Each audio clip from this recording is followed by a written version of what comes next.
Okay, pause YouTube, 6fthax here. Have for guys today, pretty fun Wi-Fi battle I had against Rasa. Rasa, he actually does upload, so if you guys want to check him out, his channel link is going to be down below. And this is a really cool team that I got from I'm Too Savage. Funny enough, he gave me this team like a month ago, and I'm just now getting around to using it because I've just not really been playing UU lately, although I should definitely dive back into UU. It's definitely a very fun tier right now. So of course, if you guys do enjoy the video, make sure to hammer that like button down below and show off your support, and let me know what you guys think about Conkeldurr being suspect tested in the UU tier. Apparently it is way overpowered compared to some other monsters from last generation like Scizor, Terrakion, Latios, and even Weavile, who weren't even in the UU tier last gen. So going into this game, Scarf Manchow should be able to outspeed his entire team depending on if that Latios is scarfed or not, although from what I remember, Latios don't typically carry scarf, so I wasn't too concerned about that. As he ends up leading off with the Mega B turn 1,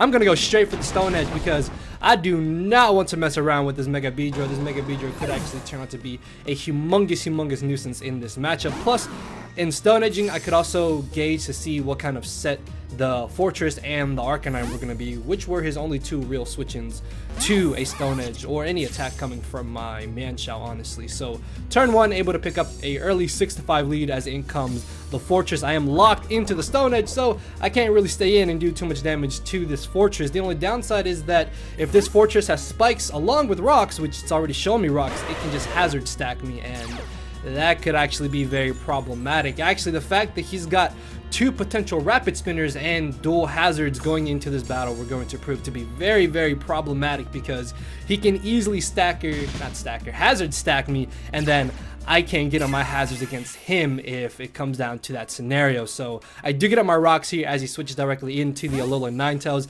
I'm fearing that this thing is going to go straight for an Aurora Veil, because that's going to make this matchup that much harder, especially if he does have a potential like sub-calm mind Latios. But it turns out that he just goes straight for the Blizzard, doing a pretty solid amount of damage to my Muck. Good thing is though that I can easily live another hit, and I could have definitely gone for the knockoff this turn, but I decided just to be aggressive by going for the Poison Jab, because Poison Jab still covered him potentially bringing in the Fortress, in the sense that I outspeed Fortress and then I can still knock off Fortress the following turn anyway. So I really didn't see a drawback in going for the Poison Jab there, as I'm thankfully able to knock out the Alola Ninetales. It turns out that he told me that he was actually Specs, which is kind of cool, because normally you see Alola Ninetales running Aurora Veil to be able to support setup sweepers on the team, but Specs does seem pretty interesting, as funny enough, I'm able to just barely live on 1 HP from this Rapid Spin, which is really nice because I'm able to do a solid like 85% to this Serena here, which is really nice. As I go down to the Hail, this is perfectly fine because this gives me a free switch into either my Infernape or my Pidgeot, and I would rather bring in my Mega Pidgeot here because Infernape is more of a nasty plot setup sweeper. At the same time though, I can easily bring in my Manchow to guarantee that I can knock out this Serena and pivot out of whatever he may want to try and switch into it. But I guess in hindsight, I should have probably brought in my Mega Pidgeot instead, because this way I could have forced him in to the Latios in this scenario potentially, and then gone from there. Either way though, I will be able to get momentum here as he switches out into his Fortress. This will allow me to bring in my Mega Pidgeot, as it turns out that he's actually got the Rocky Helmet on his Fortress, which I was not expecting. That's actually really good for me because now he's out of sturdy range and I can definitely knock him out with the Heat Wave. But this is a really cool Mega Pidgeot set that I've seen run a lot in UU recently. It's Refresh, Work Up, Hurricane, and Roost. It's essentially a Stall Breaker Mega Pidgeot set, and in this matchup he doesn't really have too many safe answers to a Hurricane coming from my Pidgeot, as I'm able to hit the incoming Arcanine. This Hurricane actually did way too little damage for this to be just regular Spadef bulky Arcanine. So in the back of my mind, I'm thinking, okay, maybe this is like a Salt Vest or something, but I've never seen a Salt Vest Arcanine, but it's very likely considering that, as I mentioned, Spadef still should have taken like 40% minimum from that Hurricane, and it only did about like 35-ish or close to a little below 40%. Still though, Hurricane should have done a lot more. So in the back of my mind, I'm thinking, okay, maybe a Salt Vest Arcanine. That's kind of interesting. Either way though, I'm gonna try and get on my rocks here again just to maybe pressure him into going for that Rapid Spin with the Serena, because at this point I'm thinking, okay, maybe he doesn't have Rapid Spin on Fortress because he's got Rapid Spin on Serena, so I can kind of use that to my advantage, as I'm gonna go ahead and knock off this thing's Rocky Helmet because I don't want my Scizor or my Manshou to take any more rough Rocky Helmet damage from this Fortress. As it turns out, he's got the T-Spikes, and T-Spikes are a little bit annoying, but they're not as annoying as if he were to have the Spikes, because with T-Spikes, that means that my Scizor is not going to be poisoned, and it's not going to be taking that extra bit of chip damage every time I switch it in, so that's a huge plus.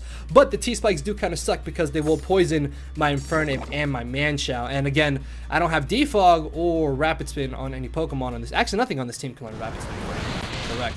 So I'm going to go for the Choice Banded superpower here, trying to just do as much damage as I can to this Fortress, or if he wanted to try to switch into the Arcanine expecting me to go straight for the U-turn, then I could have got off a decent amount of damage on that. As he's brought to about 45% HP, in comes the Serena. I really don't want to risk Serena potentially being faster than me, just because it is very speedy and they do sometimes tend to run a whole lot of speed. So I didn't want to risk him trying to just go for the Synthesis instead of going straight for the Rapid Spin, which is why I'm going to switch out here into my Mega Pidgeot, as unfortunately for me, he does just make the safe play and going for the Rapid Spin. Now this isn't entirely too bad because I will be able to outspeed him this following turn, and there's a good chance I'm going to force him out anyways, so I should essentially get a free roost here. And if he does want to try to bring in that Arcanine again, it's still going to be taking a solid bit of damage from the Hurricane, and I'm not too sure if I can 2-hit KO him at the range that he's at, but I don't want to risk that either way. So definitely by roosting, this is the better play that I could have made, because it allows me to keep my Mega Pidgeot around for the remainder of this battle to still just spam Hurricane pretty freely against this team. So down goes the Fortress, as in comes the Latios. I was actually a little bit scared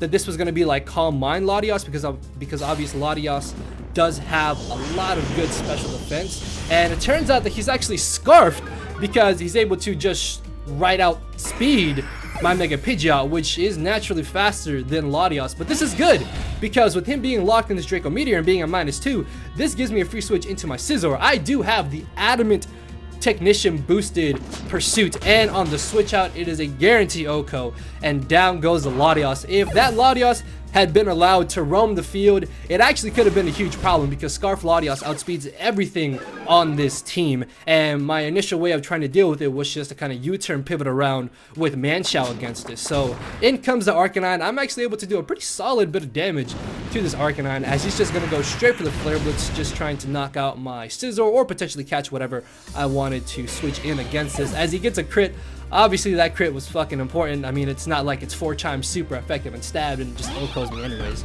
or something like that. So I can bring in my Infernape here, and I want to put him in a scenario where if he does have the Morning Sun and he's not Assault Vested, he's not going to feel comfortable in going for that Morning Sun, knowing that my Infernape could outspeed him. So what I'm going to do here is actually go for the Vacuum Wave, and I'm not able to knock him out. And at this point, I'm like 80% positive that this thing has to be Assault Vested, man. It's just chewing these special hits like they're nothing.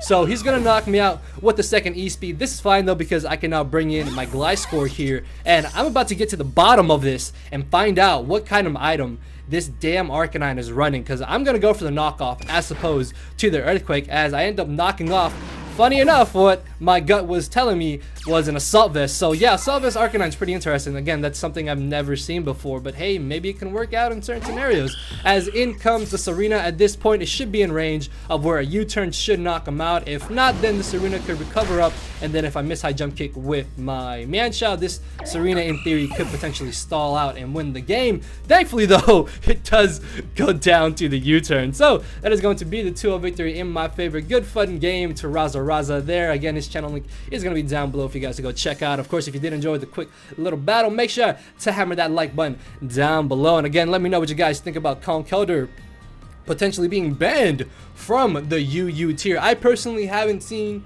or used Conkeldurr too much in the recent few games I've played on Showdown when it comes to UU, but I can kind of see why it should be banned. I can kind of see why it shouldn't be banned. It is slow, but it is a very hard hitting slow wall breaker in the tier, and with the burn nerf to Flame Orb, it can even run a very awesome like Guts Flame Orb bulk up set, which I've seen run around a bit. But yeah, let me know what you guys think. With that being said, I'll see you all tomorrow. So later, everybody.